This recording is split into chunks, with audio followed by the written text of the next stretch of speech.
In this video, I'm going to show you guys an insane trick that I put against a 1900 player. Why did I pull this trick? Because it was such a position where I was already lost. My opponent went up a piece for me just having a pawn. So I had to pull something out of my hat, and I did exactly that. Let me show you guys exactly what happened. I'm not sure exactly how we got to this position, but I do know it was something similar to this.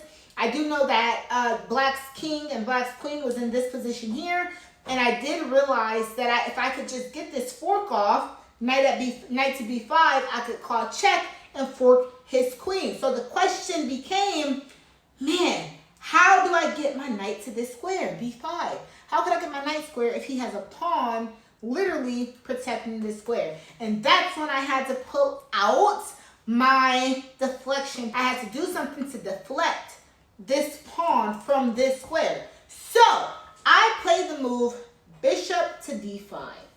And literally my opponent goes, am I missing something? He looks at the position for a second and he goes, am I missing something? Obviously he can't take with the queen because I have a knight here that's going to capture the queen back.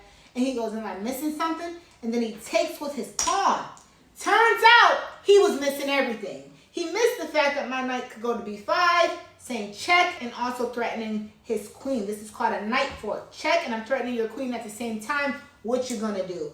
And he immediately resigned because this was a brilliant trick that I pulled when I was lost, right? He went up a full piece for a pawn in that position against a 1900 player. The chances of winning are slim to none. So I had to pull a trick out of my hat, and I did exactly that by deflecting the pawn off of c6.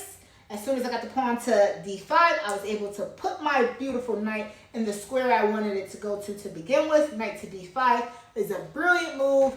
He blundered. He didn't know it at the time. He was just like, am I missing something? And he allowed his pawn to take my bishop that looked free.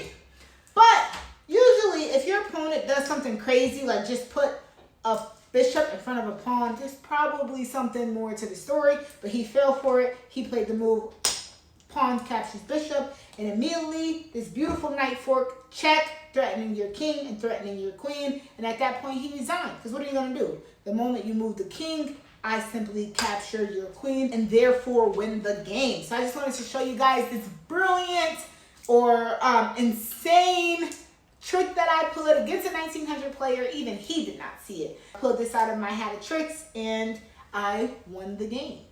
Okay, this was in the tournament game, by the way. This is a casual play, and we had a good time. And, yeah, I wanted to show you guys that position, and I wanted to show you guys exactly what happened. Talk soon.